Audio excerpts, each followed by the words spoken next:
اگر کسی کی بات میں اچھائی کا پہلو موجود ہو تو ہمیں کبھی بھی غلط فہمی کا مظاہرہ نہیں کرنا چاہیے۔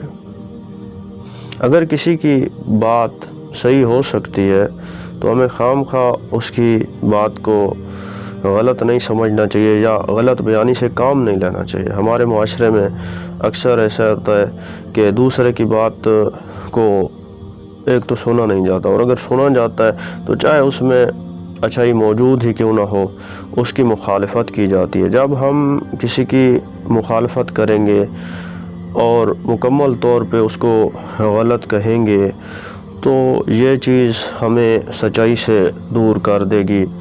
اگر ہم چاہتے ہیں کہ ہم سچ تک پہنچیں تو ہمیں تحقیق کے اصولوں کو مد نظر رکھنا چاہیے، ہمیں دوسروں کی بات کو سننا چاہیے، اور ہر وقت ہر بات کو دوسروں کی جو ہر بات ہوتی ہے اس کو ہمیشہ غلط نہیں کہنا چاہیے۔